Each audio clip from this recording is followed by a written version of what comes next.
Israel,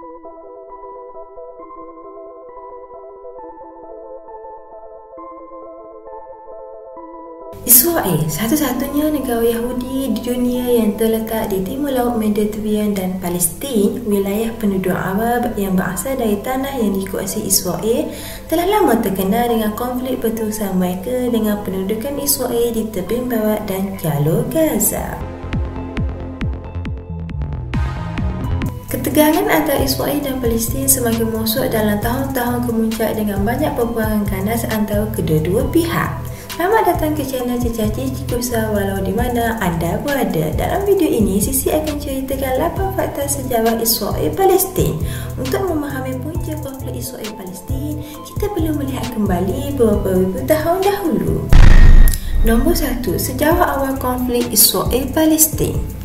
Pada abad ke-17 sebelum Masihi, berikutan panggilan Tuhan, 3 utusan Allah dari Yahudi iaitu Nabi Ibrahim, Ishak dan Yakub menetap di kanan sebuah wilayah yang menghampiri Israel masa kini di tebing barat dan bahagian Gaza di Syria, Lebanon dan Jordan. Wilayah itu kemudiannya diberi nama Tanah Israel, tanah yang dijanjikan, wilayah Palestin atau Tanah Suci. Pada tahun 1000 sebelum Masihi, Raja Saul telah menubuhkan monarki Israel yang kemudiannya diperintah oleh Raja Daud yang menjadikan Baitul Maqdis sebagai ibu kota kerajaannya dan anaknya Raja Sulaiman yang membina kuil pertama di Baitul Maqdis. Selepas kematian Raja Sulaiman, kerajaan bersatu telah berpecah menjadi kerajaan Israel di utara dengan Samaria sebagai ibu kota dan kerajaan Judah di selatan dengan Baitul Maqdis sebagai ibu kota. Tanah itu menjadi rumah kepada majoriti orang Yahudi dan kemudiannya banyak penaklukan pelbagai kumpulan yang membawa kepada penurunan ketawa penduduk Yahudi di tanah itu. Salah satu penaklukan ini dilakukan oleh Empayar Rom yang memberikan nama Palestin kepada Judah dengan niat memutuskan hubungan Yahudi dengan bumi Israel. Pada masa ini, agama Kristian yang bermula sebagai mazhab Yahudi akhirnya menjadi agama yang dominan menjelang akhir Empayar Rom. Pada abad ke-7, berlaku penaklukan Arab memulakan penyebaran Islam. Kubah batu The Dome of the Rock itu dibina di atas runtuhan kuil kedua menjadikan Baitul Maqdis sebagai kota suci kepada 3 agama monoteisme iaitu Yahudi, Kristian dan Islam. Selepas penganut Kristian di Baitul Maqdis dianiaya dengan hebat oleh orang Turki Seljuk, sebuah empayar Asia Tengah dengan bercita-cita untuk meluaskan wilayah orang Kristian di Eropah telah melancarkan beberapa perang salib untuk mengembalikan kota suci itu ke tangan orang Kristian. Pada masa ini, ramai orang Yahudi dibunuh dan yang lain telah berhijrah ke semua tempat, kebanyakannya di Eropah Barat. Dari abad ke-16 hingga Perang Dunia Pertama, Tanah Suci ini dengan sebahagian besar Pertengahan Timur telah diperintah oleh Empayar Utsmaniyah yang merupakan sebuah kuasa besar Islam pada masa itu. Tanah itu secara tidak rasmi dipanggil Palestin. Pada masa yang sama di Eropah, semakin ramai orang Yahudi menyertai gerakan bernama Zionism yang bertujuan untuk mewujudkan negara kebangsaan Yahudi di tanah air purbanya. Oleh itu, dalam dekad pertama abad ke-20, berpuluh-puluh ribu orang Yahudi berpindah dari Eropah kembali ke rantau ini. Nombor 2. Israel dan Palestin di bawah pemerintahan British. Perang Dunia Pertama telah meletus dan berakhir dengan kejatuhan Empayar Utsmaniyah. Tanahnya di Timur Tengah dirampas oleh Empayar British dan Perancis.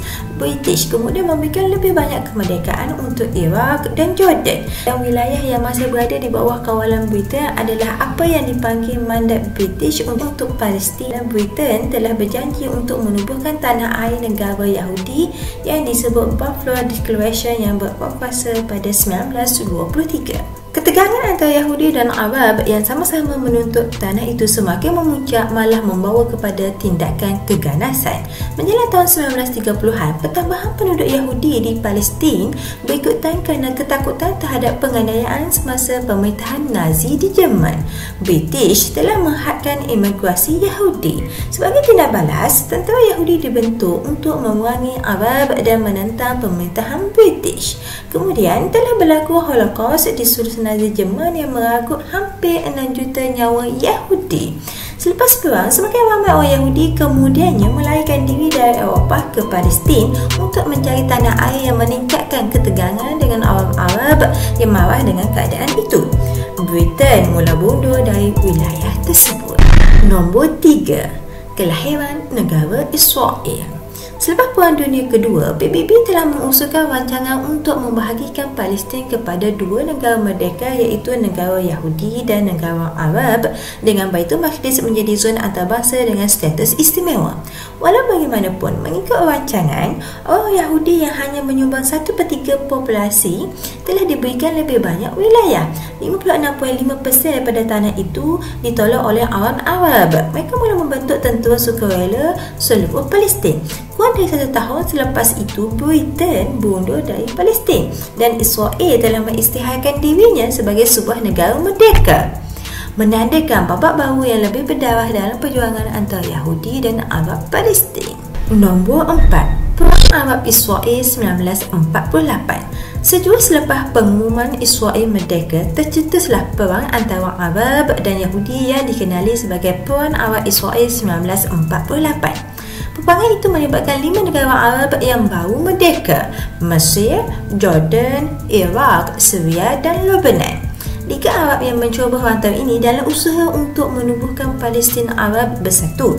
Namun, perjanjian gencatan senjata telah dicapai setahun kemudian, di mana lebih 2/3 Palestin bersejarah termasuk Baitul Maqdis Barat adalah milik Israel, manakala Jordan menduduki Baitul Maqdis Timur dan kawasan itu dikenali sebagai Tebing Barat, dan Mesir menduduki jalur Gaza. Akibatnya, lebih daripada 750,000 orang Palestin telah diusir dari tanah tempat mereka tinggal selama berabad-abad. Peristiwa itu disebut An-Nakbah atau malapetaka dengan perselisihan yang memburuk antara Yahudi dan Arab.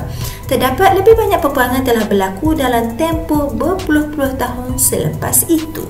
Nombor 5. Perang 6 Hari. Pada tahun 1967, apabila Perang 60 Hari meletus selepas tempoh diplomatik yang tidak menentu dan pertelingkahan antara Israel dan negara Arab jirannya Jordan, Syria dan Mesir. Peperangan singkat ini berakhir dengan kemenangan Israel, memberi Israel kuasa ke atas Bukit Golan dari Syria, Tebing Barat dan Baitul Maqdis Timur dari Jordan dan Gaza, dan sebenarnya Sinai dari Mesir. Sinai kemudiannya dikembalikan ke Mesir di bawah pemerintahan Mesir di dalam sebuah perjanjian damai Israel. Selepas perang, kebanyakan pelayan Palestin dan keturunan mereka tidak dibenarkan pulang ke rumah mereka, tetapi terpaksa tinggal di Gaza, Tebing Barat, di negara jiran Jordan, Syria dan Lebanon. Nombor 6. The First Intifada and the Oslo Accord. Peningkatan jumlah Israel yang menetap di wilayah Palestin di Tebing Barat dan Gaza menimbulkan PLO, Palestinian Liberation Organization, sebuah organisasi pembebasan Palestin yang pertama kali diasaskan di Kahirah, Mesir pada tahun 1964 untuk mewujudkan Palestin yang dibebaskan di Israel. PLO melancarkan serangan ke atas Israel dari pangkalannya di Jordan. Ia kemudiannya terpaksa berpindah dari Jordan ke Lebanon untuk mula melakukan tindakan keganasan terhadap Israel. Peperangan berterusan selama bertahun-tahun termasuk pencerobohan Israel ke atas Lebanon untuk menentang PLO keluar dari Beirut. PLO akhirnya bersetuju untuk membahagikan tanah antara Palestin dan Israel, tetapi masih ramai lagi orang Yahudi berpindah dan menduduki wilayah Palestin. Pada tahun 1987, pemberontakan Palestin telah dicetuskan bermula dari kem pelarian Jabalia selepas terap pasukan pertahanan Israel bertempur dengan 2 band awam Palestin, membunuh 4 daripada mereka. Ini dikenali sebagai Intifada pertama. Konflik berdarah yang mengakibatkan ratusan kematian ini mencetuskan proses damai dengan menandatangani perjanjian Oslo oleh Israel dan PLO. Oslo pertama Accord ditandatangani di Washington DC dan Oslo kedua Accord di Taba, Mesir. Menurut perjanjian Oslo, Tebing Barat dibahagikan kepada 3 kawasan, iaitu kawasan A dikuasai sepenuhnya oleh Palestin, kawasan B dikawal oleh Palestin Israel dan kawasan C dikawal sepenuhnya oleh Israel. Nombor 7. Intifada kedua. Walaupun undingan damai diteruskan pada tahun 2000, Israel dan Palestin masih lagi tidak mencapai persetujuan mengenai isu-isu seperti status hak Baitul Maqdis, pelarian dan peningkatan penempatan Yahudi di tanah Palestin. Ariel Sharon, seorang Yahudi Israel yang kemudiannya menjadi Perdana Menteri Israel, melawat Temple Mount, rumah ibadat Sulaiman di Masjid Al-Aqsa di Baitul Maqdis. Tindakan itu dianggap menyakitkan hati oleh ramai rakyat Palestin dan intifada kedua telah meletus. Keganasan telah berakhir dengan pengunduran Israel dari Gaza, tetapi masih terus menetap di Tebing Barat. Nombor 8. Konflik Israel dengan Hamas. Hamas adalah kumpulan tentera Islam Sunni yang bertujuan untuk menghancurkan negara Israel dan mewujudkan negara Islam selepas konflik bersenjata antara Hamas dan Fatah yang menguruskan PLO. Hamas berpecah daripada pihak berkuasa Palestin dan mendapat kuasa di Gaza.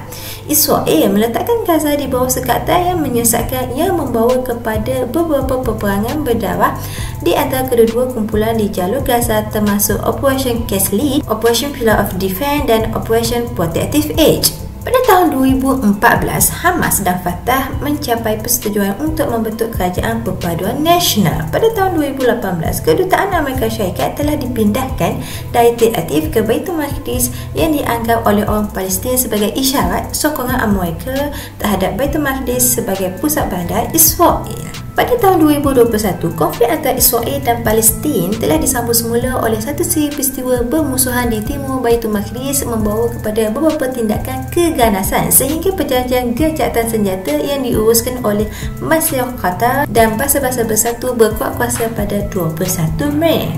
Pada Oktober 2023, peperangan antara Israel dan Palestin terus berlaku sehingga hari ini dan terkini serangan Israel ke atas Rafah yang merupakan penempatan terakhir orang Palestin. Serangan Israel ke Gaza sejak 7 Oktober 2023 sehingga 31 Mei 2024 telah membunuh sekitar 37,000 jiwa. Now, all eyes on Rafah. Sama-sama kita doakan semoga kemenangan berpihak kepada Palestin. Free Palestine. Terima kasih kepada anda semua kerana sudi meluangkan masa menonton. Jikalau video ini bermanfaat, jangan lupa like dan komen, dan untuk mendapatkan lebih banyak video seperti ini, jangan lupa subscribe. InsyaAllah kita akan berjumpa lagi pada video seterusnya.